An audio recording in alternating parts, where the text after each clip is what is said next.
Hey guys and welcome back to my YouTube channel. My name is Ishan Awasthi and I hope you all are doing great. So यार आज की video में हम लोग the making of Indian constitution का part B करने वाले हैं. सो आई वुड रिकमेंड यू कि पहले आप पार्ट ए देख के आइए, क्योंकि मैंने इसमें आपको इंडिपेंडेंस के बाद का सिनेरियो बताया. हमारी कंट्री में किस तरह से डाइवर्सिटी थी, लोगों के ओपिनियंस अलग अलग थे. मींस जो मुस्लिम कम्युनिटी थी वो डिमांड कर रही थी सेपरेट इलेक्टोरेट्स का, while the nationalist of the country चाह रहे थे कि कंट्री अखंड रहे, उसमें कोई बंटवारा ना हो. बट ऐसा पॉसिबल नहीं हो पाया और मुस्लिम लीग की डिमांड की वजह से टू नेशंस की इंट्रोडक्शन हुआ, जिसमें एक पाकिस्तान बना और दूसरा इंडिया. तो उसके जो इलेक्शन प्रोसेस थे और इलेक्टोरेट्स किस तरह से डिसाइड हुए थे वो हमने पार्ट ए में देखा. तो अब हम पार्ट बी में ये सारे टॉपिक्स देखेंगे और चैप्टर कंप्लीट हो जाएगा. So in this video in the end I will be telling you some important questions which would be asked in the board exams. तो इस वीडियो के एंड में कुछ इंपॉर्टेंट क्वेश्चंस दूंगा आपको जो कि बोर्ड्स में मोस्ट फ्रीक्वेंटली पूछे जाते हैं. So stay tune till the and. तो सबसे पहला आज का हमारा जो टॉपिक है वो है डिफाइनिंग राइट्स. अब जब हमें इंडिपेंडेंस मिल गई और जब हमारे कॉन्स्टिट्यूशन मेकर्स थे उनकी क्या मेंटालिटी थी वाइल मेकिंग द कॉन्स्टिट्यूशन, वो ये चाह रहे थे कि हमारी कंट्री में हर तबके के, चाहे वो down trodden part of the society हो चाहे वो एलीट क्लास हो, दोनों को ही इक्वल राइट्स मिले, सब कोई सेफगार्ड रहे कॉन्स्टिट्यूशन के द्वारा, हर किसी के राइट्स इंश्योर किए जाए थ्रू कॉन्स्टिट्यूशन. तो ये पॉसिबल कैसे होगा जब सबको मिनिमल राइट्स मिलेंगे, फंडामेंटल राइट्स मिलेगा, और किस तरह से वेरियस सोर्सेस से उन्हें इंडिपेंडेंस मिलती है. तो हमारे टॉपिक में जानेंगे पहले सब टॉपिक से, the problem of separate electorates. अब जब हम सबके राइट्स को ग्रांट कर देंगे, सब कोई को इक्वल राइट्स मिलेंगे, तो हर बंदा अपनी कम्युनिटी को अपग्रेड करने की सोचेगा ना. मींस जो हिंदूज होंगे वो चाहेंगे कि हिंदूज को ज्यादा राइट मिले, while at the same time Muslims will thought vice versa. Muslim भी यही सोचेंगे कि उनको भी सबसे ज्यादा राइट्स ग्रांट हो. तो जो मुस्लिम्स थे जब कॉन्स्टिट्यूशन बना तो उनकी क्या डिमांड थी कि हमको सेपरेट इलेक्टोरेट मिल जाए. क्यों मिल जाए? क्योंकि मुस्लिम्स माइनॉरिटी में थे कंट्री में, तो उनके राइट्स को इंश्योर करने के लिए कुछ तो होना चाहिए. तो जिसकी वजह से उन्होंने कहा अगर सेपरेट इलेक्टोरेट होगा तो जो बंदा इलेक्शन में खड़ा होगा वो मुस्लिम होगा, तो वो मुसलमानों के राइट्स को ज़्यादा अच्छे से समझेगा और उन्हें इंश्योर या सेफगार्ड करेगा. तो उसी की डिमांड के बारे में हमारा टॉपिक है, the problem of separate electorate. On 27th August 1947, B. Poker Bahadur from Madras made a powerful plea for continuing separate electorate. तो 27th of August 1947 में हमारे बी पोकर बहादुर साहब हैं, मद्रास से हैं ये. इन्होंने डिमांड किया था या प्ली डाली थी. प्ली क्या होता है? प्ली डिमांड होती है, दरखास्त होती है ऑन अ अर्जेंट बेस, कि उनको किस चीज़ की ज़रूरत या रिक्वायरमेंट है. तो उन्होंने एक रिक्वायरमेंट का एक चार्ट तैयार किया जिसमें उन्होंने बोला कि वो चाहते हैं कि सेपरेट इलेक्टोरेट हो फॉर मुस्लिम्स, जिसकी वजह से only separate electorate would ensure that Muslims have meaningful voice in the governance of the country. और उनका ये मानना था कि सिर्फ सेपरेट इलेक्टोरेट ही है जो मुस्लिम्स के राइट्स को प्रमोट कर सकता है या उनके राइट्स को एंश्योर कर सकता है. क्योंकि अगर हिंदू राजा होगा या हिंदू गवर्नेंस होगी तो उसमें वो नेशन के बारे में ज़्यादा सोचेंगे, और नेशन में मेजॉरिटी किसकी है? हिंदूज की है. तो मुस्लिम्स के राइट्स को कौन प्रमोट करेगा? Separate electorate. तो इसलिए इनकी ये डिमांड रही थी. इसके बाद this demand of separate electorate provoke the anger among the most nationalist. अब जो इंडिया के नेशनलिस्ट लोग होंगे जो अखंडता को प्रमोट करना चाहते हैं, जिसमें से एक हमारे सरदार वल्लभ भाई पटेल जी भी थे, जिनका ये मानना था कि अगर कंट्री में सेपरेट इलेक्टोरेट आया तो ये कंट्री में बंटवारा ले आएगा, जो कि हुआ था. एक्चुअली में बंटवारा हुआ था हमारी कंट्री में, इंडिया और पाकिस्तान डिवाइड हुआ था. ये वो नहीं चाहते थे. वो चाहते थे कि जिस तरह से उन्होंने डिफरेंट प्रिंसली स्टेट्स को इंडिया में ऑक्यूपाई करा वैसे ही पाकिस्तान भी इंडिया का पार्ट रहे. बट ये पॉसिबल नहीं हो पाया और सेपरेट इलेक्टोरेट की डिमांड इन्होंने रख दी. तो partition has made the nationalists fervently opposed to the idea of separate electorate. Partition के थ्रू क्या हुआ कि जो सेपरेट इलेक्टोरेट्स का आइडिया था वो कंप्लीटली फ्लरिश हुआ और they were haunted by the fear of civil war, riots and violence. जिसकी वजह से पार्टीशन में क्या हुआ था आप सबने देखा, किस तरह से वॉरिंग सिचुएशन कंट्री में अराइज हो गई थी, सिविल वॉर की सिचुएशन थी, the peoples were killing the people of another community in the name of religion, मतलब धर्म के नाम पर लोग युद्ध कर रहे थे। अगर हिंदू मेजोरिटी एरियाज है तो वो मुस्लिम्स को डोमिनेट कर रहे थे, and vice versa with Muslims also. तो जिसकी वजह से कंट्री में एक अनइवन सिचुएशन या वॉरिंग सिचुएशन अराइज हो गई थी। Countering the demand of separate electorate, Govind Vallabh भाई Pant declared that it is harmful for the minorities also। तो गोविंद वल्लभ भाई पंत जी ने कहा कि जो हम और आप डिमांड कर रहे हैं, मुस्लिम्स मींस जो डिमांड कर रहे हैं सेपरेट इलेक्टोरेट की, वो सिर्फ मेजॉरिटीज के लिए नहीं हार्मफुल है बल्कि माइनॉरिटीज के लिए भी हार्मफुल है। क्यों? क्योंकि जब कंट्री अखंड रहेगी, जब कंट्री अनडिवाइडेड रहेगी, तभी हम हिंदू मुस्लिम एक साथ यूनिटी के साथ रह सकते हैं। वरना अगर ऐसा नहीं होगा तो हम पहले भी देख चुके हैं, ब्रिटिशर्स ने हमारी कंट्री के साथ क्या किया, डिवाइड एंड रूल पॉलिसी लागू कर दी, जिसकी वजह से हम लोग धर्म के नाम पर लड़ते रहे और वो हम पर रूल करते रहे। तो not all Muslim supported the demand of separate electorate. Begum Aziz Rasul for instance felt that separate electorates were self-destructive since the isolated minority from majority। और ऐसा भी नहीं था कि सारे मुस्लिम्स चाहते थे ये सेपरेट इलेक्टोरेट्स की डिमांड करना। कुछ ऐसे भी थे जो समझ रहे थे कि कंट्री की सिचुएशन ऐसी नहीं है कि सेपरेट इलेक्टोरेट होने चाहिए। अगर मान लीजिए माइनॉरिटीज़ के लिए अगर सेपरेट इलेक्टोरेट होगा तो उनको फर्दर फ्यूचर में कोई हेल्प मिलेगी, तो क्या मेजॉरिटी उनकी हेल्प करेगा? नहीं करेगा। But at the same time जब अनडिवाइडेड रहेगी कंट्री, दोनों एक साथ रहेंगे, इलेक्शन कंटेस्ट करेंगे, तो सब कोई एक दूसरे की हेल्प करेगा, country would be more peaceful and we would live in harmony. हम और ज़्यादा प्यार और प्रेम से रह पाएंगे, कंट्री में हार्मनी और पीस की सिचुएशन बनी रहेगी। तो ये हमारा टॉपिक था, the problem with the separate electorate. अब हमारा जो सेकेंड सब टॉपिक है वो है we will need more than this resolution. मतलब जो हमारे इंडिपेंडेंस के बाद रेजोल्यूशंस लिए गए थे वाइल मेकिंग और फ्रेमिंग द कॉन्स्टिट्यूशन, उसमें कई सारी बातें मेंशन थी कि माइनॉरिटीज़ को भी राइट्स मिलने चाहिए। बट यहाँ पे माइनॉरिटीज़ में कौन आता है ये स्पेसिफिक नहीं था। तो इसकी वजह से हमारा टॉपिक का इंट्रोडक्शन होता है we will need much more than this resolution. इसमें क्या बताया गया है कि while welcoming the objective of resolution, N G Ranga, a socialist leader, he urged that the term minorities be interpreted in economic term। मतलब माइनॉरिटीज किसको बताया जा रहा था? जो निचले कैटेगरी के लोग माने जाते थे पहले एंशिएंट सोसाइटीज में, तो उनको माइनॉरिटीज कंसीडर किया जाता था। बट ऐसा एक्चुअल में नहीं होता था, क्योंकि सेवरल ट्राइब्स देखते हैं, tribal people, they were in majority but still they were considered in minority. तो ये क्या जस्ट थिंग है? नहीं है। तो अगर आप माइनॉरिटीज को इकोनॉमिक टर्म में इंटरप्रेट करने लगेंगे तो सोसाइटी और जल्दी डेवलप हो जाएगी। और फॉर एग्जांपल अगर आप विलेजर्स से पूछें जो कि अनएजुकेटेड है, उसको अपने राइट्स के बारे में पता ही नहीं है, तो उसको चाहे आप कितने ही फंडामेंटल राइट से इंश्योर कर दे, बट उसके लिए कोई यूज है ही नहीं, क्योंकि उसको पता ही नहीं कि उसके पास राइट टू एम्प्लॉयमेंट है, राइट टू एजुकेशन है, right to follow any religion है। ये सब उसको जब पता ही नहीं है तो वो किस तरह से इसे यूज कर सकता है? तो it would be baseless to argue with that. तो देखते हैं, in his point of view it was useless for poor people to know that now they have fundamental rights and it was essential to create the condition where these rights could be enjoyed. और ऐसी situation बनाना बहुत जरूरी है जिसमें कि हर कोई enjoy कर सके अपने राइट्स को। फॉर एग्जाम्पल आप विलेज में देखते हैं बाउंडेड लेबर और स्लेवरी चलती थी एंशिएंट इंडिया में। तो जब वहाँ पे लोग एम्प्लॉयमेंट की बात करते थे या किसी और के खेत में जाकर काम करने की बात करते थे, तो फॉर एग्जांपल 100 रुपये होता है वेज उनका और उनको 50 रुपये ही मिल रहे हैं, बट स्टिल वो काम कर रहे हैं। क्यों? क्योंकि नहीं करेंगे तो दूसरा इंसान भी 50 में करने के लिए तैयार है।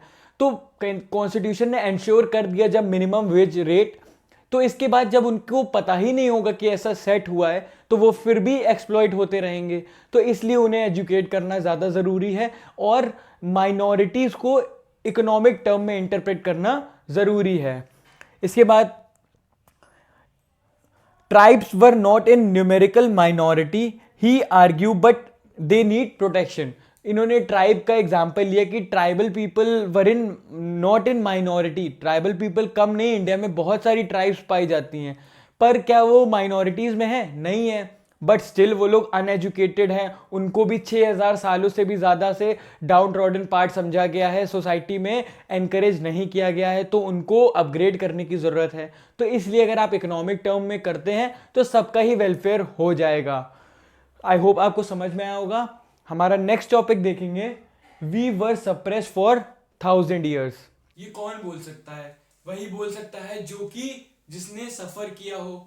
और वो कौन थे? हमारी कंट्री में जब हम बात करते हैं तो वो ST से means schedule caste and schedule tribes, उन्होंने कंट्री में फ्रॉम एंशियंट टाइम्स उन्होंने सफर किया है।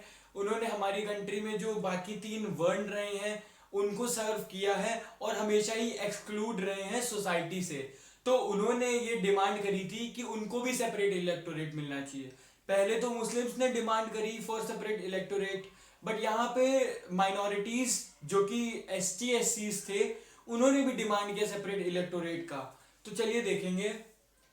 During the national movement Ambedkar had demanded separate electorate for depressed caste that and Mahatma Gandhi opposed it, arguing that it would be permanent segregate them from rest of the society.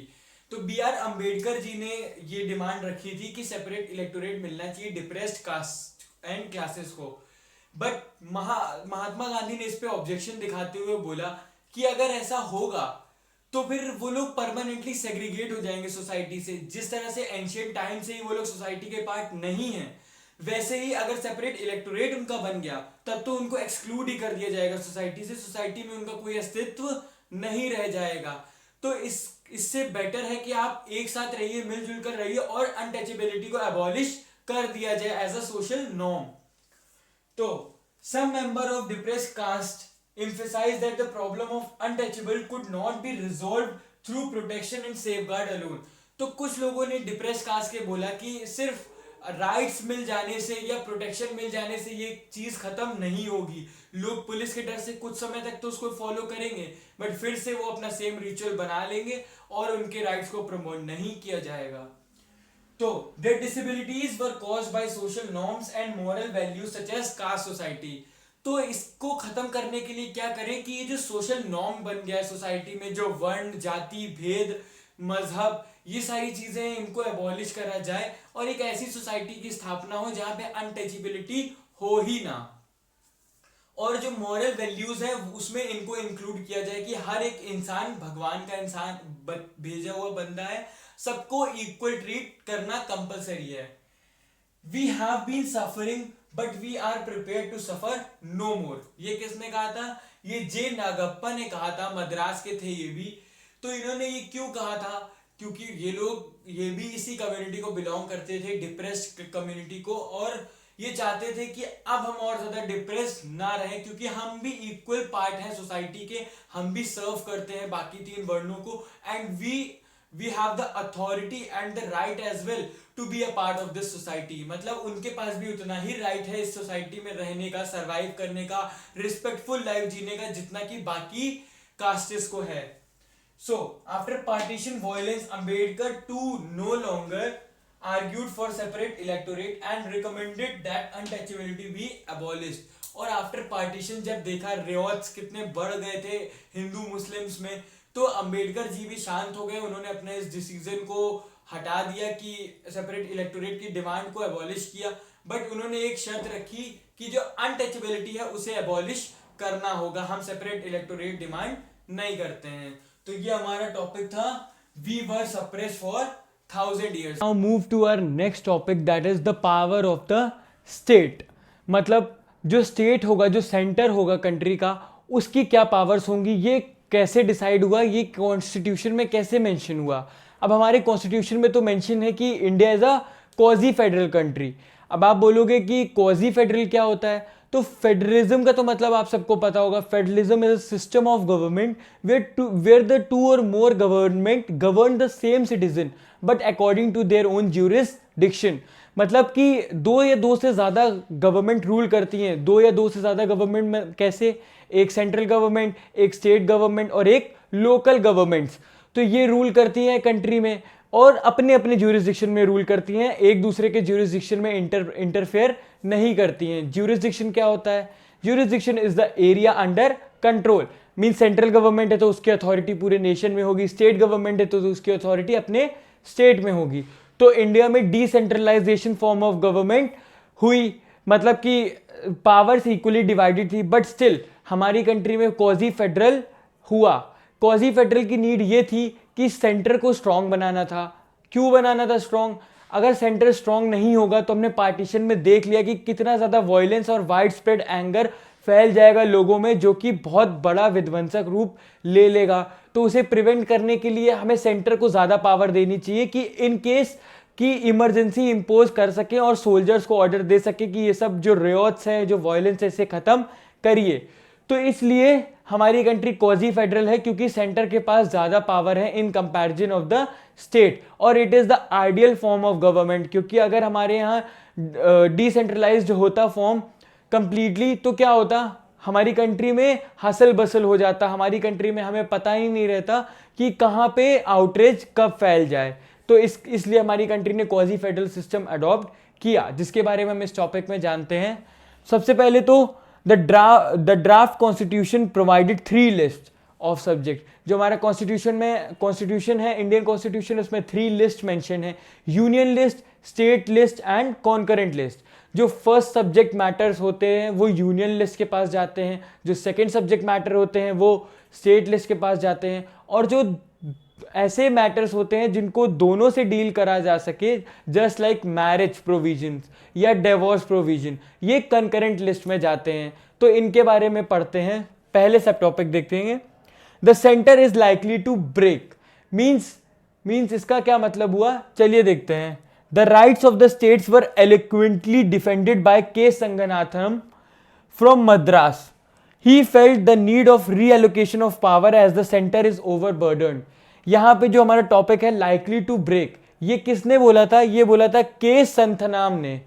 ये मद्रास के थे, इन्होंने बोला था कि सेंटर के पास इतनी ज़्यादा अथॉरिटी दे दी गई है under the provision of quasi federal structure, जिसकी वजह से सेंटर ओवर बर्डन हो गया, उसके ऊपर कंधों पर भार ज़्यादा आ गया है और वो आउटबर्स्ट कर सकता है। इसलिए जो पावर्स हैं वो स्टेट में डिवाइड कर दी जाएं। ये जो बेसिकली के संत नाम है, ये स्टेट के एडवोकेट आप बोल सकते हैं, स्टेट गवर्नमेंट को एडवोकेट करते थे, उनके राइट्स के लिए आवाज़ उठाते थे और उनको प्रमोट करते थे।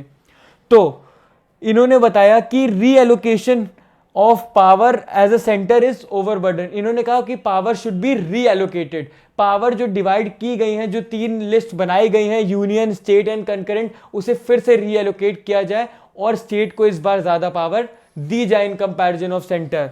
और the physical provision would impoverish the province since most of the taxes except land revenue were center occupied। और इन्होंने बोला कि जो लैंड रेवेन्यू है, फिजिकल पॉलिसीज हैं, उसमें सेंटर का बहुत बड़ा हाथ होता है। सारा जो रेवेन्यू कलेक्ट होता है वो सेंटर के पास जाता है। जब रेवेन्यू सेंटर के पास जाएगा तो जो स्टेट होगा वो क्या करेगा? भाई स्टेट में डेवलपमेंट्स चाहिए, वो तो स्टेट गवर्नमेंट करेगी ना। तो जब वो रेवेन्यू ही नहीं जनरेट कर पाएगी तो वो डेवलपमेंट में कैसे लगा पाएगी? इस बात को भी इन्होंने सामने रखा। अच्छा, इसके बाद हमारा जो नेक्स्ट टॉपिक है, सब टॉपिक, वो है what we want today is a strong government. इन सब के चलते हम सबको क्या चाहिए, एक कंट्री को क्या चाहिए कि हमारी जो गवर्नमेंट हो वो स्ट्रांग हो, किसी भी एनिमी से हमको डिफेंड कर सके, बचा सके। तो उसके लिए सेंटर स्ट्रांग होना चाहिए ना। अब कंट्री में कोई भी बाहर का अटैक कर दे, country for example India Pakistan के बॉर्डर्स पे अभी भी टेंशन्स बनी हुई है, तो अगर चाइना अटैक करता है इंडिया पे, तो अगर स्टेट होगा तो वो पर्टिकुलरली क्या कर लेगा, उसकी पावर उतनी पावर नहीं होगी। बट अगर वो सेंटर ऑक्यूपाइड होगा, जैसा कि है हमारी कंट्री में, जो सोल्जर्स हैं वो किसके अंडर में आते हैं? सेंटर लिस्ट में। तो जिसकी वजह से सोल्जर्स कहीं पे भी डिप्लॉय करवा सकते हैं हम लोग, और वो लोग आराम से जो चाइनीज़ सिपाही होंगे या जो एनिमीज़ होंगे हमारे, उनको खदेड़ सकते हैं। तो इसलिए हमारे सेंटर को स्ट्रांग बनाना कंपलसरी है। इसके बाद Ambedkar has declared that he wanted a strong united structure, reminding the member of riots and violence that was ripping nation apart. इन्होंने अंबेडकर जी ने याद दिलाया और एडवोकेट किया कि हमारी सेंटर स्ट्रांग होनी चाहिए, वरना जैसा पार्टीशन में कंडीशन आ गई थी, क्योंकि सेंट्रलाइज फॉर्म ऑफ गवर्नमेंट थी, इस वजह से हम देख रहे थे कंट्री में आउटबर्स्ट फैल गया था, लोग मार रहे थे एक दूसरे कम्युनिटी के लोगों को। तो ये सिचुएशन अराइज ना हो, इसलिए सेंटर को स्ट्रांग होना पड़ेगा। सेंटर स्ट्रांग होगा तो वो कहीं पे भी सोल्जर्स डिप्लॉय कर सकता है, लाठी चार्ज करवा सकता है और उसकी मदद से हमारी कंट्री प्रोटेक्ट रह सकती है। इसके बाद there was a need of federal structure but at the same time a strong centre. हमारी कंट्री को नीड थी फेडरल स्ट्रक्चर की, इसीलिए हमने फेडरलिज्म अडॉप्ट किया। बट कौन सा? क्वाजी फेडरलिज्म, मतलब सेंटर स्ट्रॉन्ग रहे और at the same time states को भी राइट्स मिलते रहें, ताकि वो और अच्छे से गवर्न करता रहे, डेवलपमेंट होता रहे कंट्री में। तो ये हमारा टॉपिक था, the power of the state, जो पावर ऑफ गवर्नमेंट या the power of the nation, ये हमने समझ लिया। आई होप आपको समझ में आ गया होगा। अब हमारे नेक्स्ट टॉपिक की तरफ बढ़ते हैं, जो कि है the language of the nation. This was one of the primarily issue regarding making the constitution. मतलब कॉन्स्टिट्यूशन बनाने के दौरान में ये बहुत बड़ा इशू था कि इंडिया की ऑफिशियल लैंग्वेज कौन सी होगी, क्योंकि इंडिया में बहुत सारे लोग थे जो उर्दू बोलते थे, हिंदी बोलते थे, इंग्लिश बोलते थे और सेवरल अदर रीजनल लैंग्वेज बोला करते थे। और हमारी जो कंट्री थी वो भी उसकी डिवीजन बहुत ही अनइवन थी, कहीं पे जोग्राफिकल बेस पे डिवीजन थी, कहीं पे लिंग्विस्टिक बेस पे, तो कहीं पे कल्चर बेस पे। तो ऐसे समय में लैंग्वेज क्या होगी कंट्री की, ये बहुत ज्यादा मैटर करता है। एक कंट्री की यूनिटी में एक हमारी लैंग्वेज बहुत बड़ा रोल प्ले करती है। हमने श्रीलंका में देखा किस तरह से सिन्हलीज और बंगाली स्पीकिंग पीपल के बीच में कन्फ्लिक्ट अराइज हुआ, और वहां पे जो सिन्हली स्पीकिंग पीपल थे उन्होंने डोमिनेट किया कहीं ना कहीं बंगाली स्पीकिंग पीपल को। तो सिमिलरली इंडिया में ऐसा कुछ नहीं हुआ। इंडिया में हिंदी को ऑफिशियल लैंग्वेज तो बनाया गया, बट किसी दूसरी रीजनल लैंग्वेज को डोमिनेट नहीं किया गया, दबाया नहीं गया, सबको इक्वल प्रोटेक्शन दिया गया। तो चलिए देखते हैं हमारे टॉपिक में। By the 1930s, the Congress had accepted that Hindustani out to be the national language. Out है यहाँ पे OUGHT, मतलब हिंदुस्तानी होनी चाहिए इंडिया की ऑफिशियल लैंग्वेज। हिंदुस्तानी क्या है? ये हिंदी प्लस उर्दू का सबमिशन को बोला जाता है, मिश्रण को बोला जाता है Hindustani. Mahatma Gandhi felt that everyone should speak the language of common people could understand. Mahatma Gandhi ने ये आइडिया दिया था हिंदुस्तानी बोलने का, और उनका ऐसा मानना था कि ऐसी लैंग्वेज बोलनी चाहिए जो सब कोई समझ पाए हमारे देश में। अगर हम इंग्लिश बोले जा रहे हैं और देश के लोगों को समझ ही नहीं आ रहा है कि जो पॉलिटिशियन है वो क्या पॉलिसीज इंट्रोड्यूस करना चाह रहा है नेशन में, तो उसका कोई फायदा नहीं होगा। इसके अलावा Hindustani is the blend of Hindi and Urdu. It is the composite language enriched by interaction of diverse culture. हमारी कंट्री बहुत ही ज्यादा डाइवर्स कल्चर है। हमने देखा किस तरह से Hindu, Muslim, Christians and several other religious people belong to here. India में बहुत सारी कम्युनिटीज हैं, ट्राइब्स हैं, लोग हैं, बहुत सारी लैंग्वेजेस बोली जाती हैं। तो ऐसे में डाइवर्सिटी को रिफ्लेक्ट करता है हिंदुस्तानी लैंग्वेज। इसका पहला सब टॉपिक में जानेंगे अ प्ली फॉर हिंदी में, कि किस तरह से हिंदी की डिमांड हुई और हमारी हिंदी ऑफिशियल लैंग्वेज बनी हमारी कंट्री की। तो in one of the session, R.V. Dhulekar, a congressman from the United Province, made such a strong plea that Hindi be used as an official language of constitution making. तो जो RV Dhulekar थे ये कांग्रेस के party के member थे, और इन्होंने demand रखी, बहुत ही स्ट्रॉन्ग डिमांड रखी कि हिंदी को एक राष्ट्रभाषा के रूप में सामने आना चाहिए। तो जिसकी वजह से बहुत लोगों को ये अनइवन लगा और लगा कि हम इसे फॉलो नहीं कर सकते, क्योंकि सब कोई हिंदी नहीं बोल पाते थे। तो almost 3 years later, on 12 September 1947, Dhulekar speech on the language of nation once again sparked a huge storm. इसके बाद जब इनका मैटर ठंडा पड़ा तो 3 साल बाद फिर इन्होंने speech the language of nation पर, जिसकी वजह से फिर ये आग थी वो और ज्यादा भड़क उठी, और लोग ये तय नहीं कर पा रहे थे कि हिंदी होनी चाहिए या डिफरेंट लैंग्वेज होनी चाहिए या हिंदुस्तानी होनी चाहिए। तो ये कैसे रिजॉल्व हुआ? By now, the language committee of the Constituent Assembly had produced its report and thought of compromise formula to resolve the problem. इस समय तक जो लैंग्वेज कमेटी थी हमारे कॉन्स्टिट्यूएंट असेंबली की, उसने एक हल निकाल लिया, इस प्रॉब्लम को सॉल्यूशन निकाल लिया कि एक कॉम्प्रोमाइज कर सकते हैं हम, कि हम हिंदुस्तानी को बना सकते हैं एज एन लैंग्वेज. बट इन्होंने उसकी मौकरी करी और कहा कि हिंदुस्तानी नहीं, हिंदी ही होनी चाहिए हमारी ऑफिशियल लैंग्वेज, और जो लोग हिंदी बोलना नहीं जानते हैं भारत में रहकर, उनको कोई अधिकार नहीं है कॉन्स्टिट्यूएंट असेंबली का पार्ट रहने का, और ऐसे लोगों को हटा देना चाहिए, भगा देना चाहिए. इन्होंने ऑफिशियली अपनी स्पीच में ये स्टेटमेंट दिए थे. सो it was decided but not formally declared that Hindi in Devanagari script would be the official language. So ये डिसाइड किया गया कि हिंदी जो कि देवनागरी लिपि में होगी उसे ऑफिशियल लैंग्वेज डिक्लेयर कर दिया जाएगा. बट स्टार्टिंग के जो 15 साल है वो इंग्लिश में रहेंगे ऑफिशियली, और रीजनल लैंग्वेज में भी रीजनल लैंग्वेज स्पीकिंग पीपल को भी एनरिच किया जाएगा. तो आई होप आपको समझ में आ गया होगा कि लैंग्वेज की प्रॉब्लम कैसे रिजॉल्व हुई और किस तरह से हिंदी हमारी ऑफिशियल लैंग्वेज बनी. तो अब हमारा इसका सेकंड सब टॉपिक देखेंगे, फियर ऑफ डोमिनेशन. मतलब पूरे देश में ऐसा फील होने लगा था लोगों को, स्पेशली साउथ के रीजन के लोगों को, कि हिंदी कहीं ना कहीं डोमिनेट कर रही है रीजन को, और अगर हिंदी ऑफिशियल लैंग्वेज बन गई तो it is very tough language to speak, और लोगों को अपनी लैंग्वेज छोड़कर, अपनी रीजनल लैंग्वेज छोड़कर हिंदी बोलनी पड़ेगी. तो उसकी वजह से क्या हुआ, a day after Dhulekar spoke, Smriti ji Durgabai, Shrimati ji Durgabai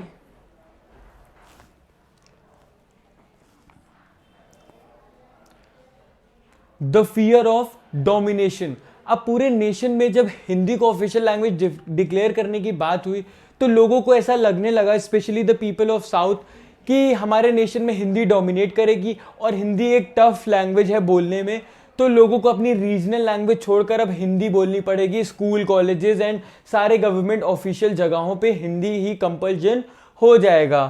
तो a day after Dhulekar spoke, Shrimati ji Durgabai from Madras explained her worries over the language.